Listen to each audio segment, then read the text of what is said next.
Welcome to the Nevis newscast for Monday, November 2nd, 2020. I am Fredecia Liburd. A donation of 3,000 disposable masks was made to the Alexandra Hospital on Friday, October 30th. The gift came from Kwangjung Construction Company Limited, the contractor for the Penny's Beach Recreational Park project. Communicating through a translator, the company's owner and general manager, Kwai Ling Chang, made the presentation.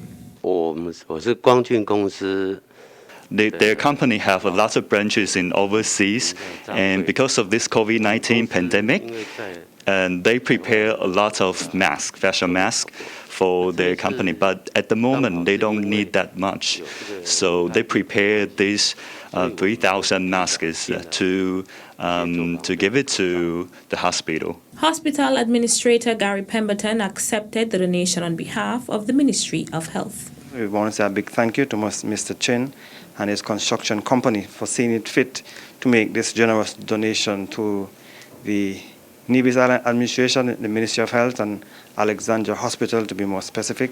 In this time of COVID, where we are trying to protect ourselves and patients, we are grateful for this donation because as the protocol for the COVID-19 indicated, that we have to be wearing masks to protect not only the persons around us, but ourselves from getting infected with coronavirus. So it is a very timely donation, and we are very grateful. And I want to say thanks once again, and we hope that we can continue to collaborate to see how we can continue to improve the health service here on Nevis. Also present were Assistant Matron Jessica Scarborough and Nurse Chandrika Prasad Wallace of the Infection Prevention and Control Unit at the Alexandra Hospital, as well as Yiga Chang, Site Manager for the Penny's Beach Recreational Park project. The Ministry of Foreign Affairs of the Government of St. Kitts and Nevis is in full congratulatory mode as it celebrates two of the country's nationals who have received academic scholarships from the Organization of American States, OAS, in furtherance of their educational pursuits. Kelsey Liburd, an undergrad in hospitality management, marketing, and advertising at Grand Canyon University in Arizona, USA, hopes to couple training with her passion for tourism to serve as a bridge between government and the private sector upon return. She is determined, despite the setbacks of COVID-19, to help St. Kitts and Nevis maximize its potential to reap economic prosperity from the growth of a global tourism market. Hilary Ferguson, a Master of Education in Instructional Technology and Media postgraduate major at Columbia University, New York, hopes to design learning experiences for optimal engagement and impact using technological tools in formal and informal educational settings upon her return.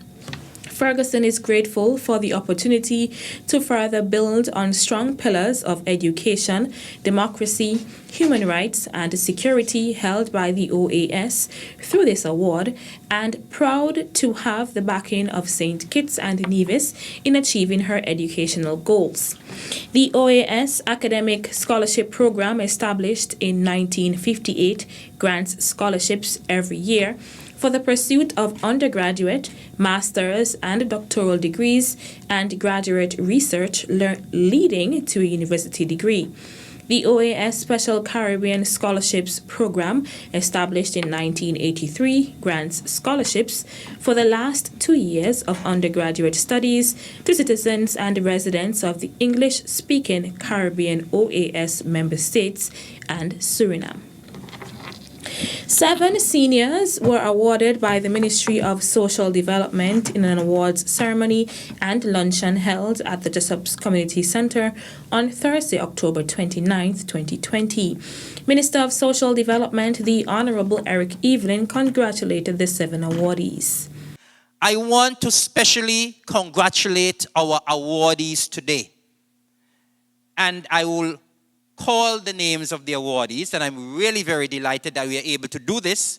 Miss Bernadette Lewis, Miss Constantia David, Mrs. Violet Perkins, Mr. Ruben Williams, Mr. Carlton Pinney, Mrs. Essidi Lashley, and Mrs. Janet Herbert. He also noted that the department, as well as the Nevis Island administration, will continue to look out for the seniors. Never mind, we have had to curtail the programs in the centers and the gatherings, that the Social Services Department, Seniors Division, and the Nevis Island administration will continue to look out for your best interest.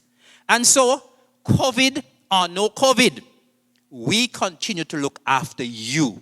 We continue to take time to look after you. And that is something that we will always do. You have the commitment of this department, and you have the commitment of the Nevis Island administration that you will never be forgotten. We always have you at heart, and that will always continue. The awards ceremony was the culminating activity for the observance of International Month of Older Persons, celebrated in the month of October. Still to come, NIH will hold a virtual Remembrance Day service. The details right after this break. At a loss as to what's going on in Nevis? Tune into NNC on NTV. Don't worry if you don't have cable either. NNC will bring the news to you wherever you are. Facebook and Facebook Live. YouTube and YouTube Live. NevisTVOnline.com. Roku app, NTV mobile app, Smart TV, Apple TV, and any other IPTV platforms. NNC.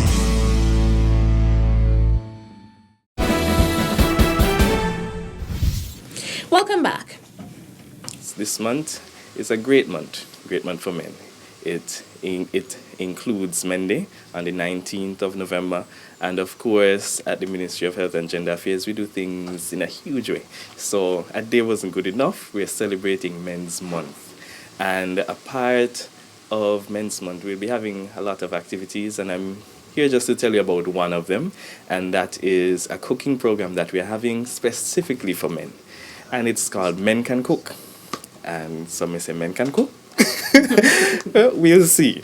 We're inviting men from across Nevis. As long as you're a man, you are invited to register for this cooking program. It's geared specifically for you, and you have until next Wednesday, the 11th of November, to register for this program. Gender Affairs Officer Mario Phillip speaking about one of the activities for International Men's Day, which is a cooking program.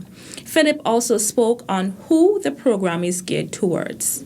This cooking program is not for the advanced chefs. It's not for the persons, who are already cooking up master meals for their families, but it's for the individual who cannot cook at all, right? So I know some persons may feel intimidated that, cooking can't do that. You are the person who needs to sign up, because we want to enhance them from not being able to cook to have them to the point where they can cook something grand for their family, their friends, right? And that is important because Men's Month, the theme for Men's Month is family, friends, and health, making a difference in the well-being of men and boys. And so we want men to be able, through cooking, to look after the health of their families and their friends as well, right? The registration fee is just $50, and that would cover the equipment, the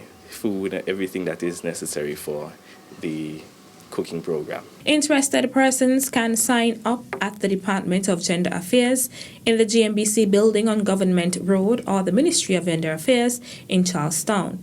The program can accommodate about 5 meals and will take place on Mondays and Fridays from 5 p.m. to 7 p.m.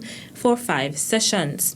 Persons can also log on to the social media pages of the Gender Affairs Department to keep updated on the program. The sponsors of the event are Boddy's Restaurant and Pizzeria and the Ministry of Agriculture. The annual Interdenominational Service for Remembrance Day will be held on Sunday, November 8th, 2020 at the War Memorial in Charlestown at 8 a.m. The general public is advised that, due to the regulations currently in force to prevent community spread of the coronavirus, which causes the COVID-19, Only armed units and persons who have been invited to represent their organizations will attend this service. The service will commence with a 2-minute period of silence signaled by the firing of a gun. All persons, whether attending the service or not, are asked to observe this moment by keeping the silence, which includes the halting of all vehicular traffic. The Nevis Island Administration appreciates the understanding of the general public in not physically attending this occasion and invites all to view via live stream on Nevis Television Facebook page and Nevis Newscast YouTube channel from 8 a.m. on Sunday, November 8th. That's it for this edition of the Nevis Newscast. On behalf of all of us here at the Department of Information, I'm Felicia Liburd. Thank you for viewing.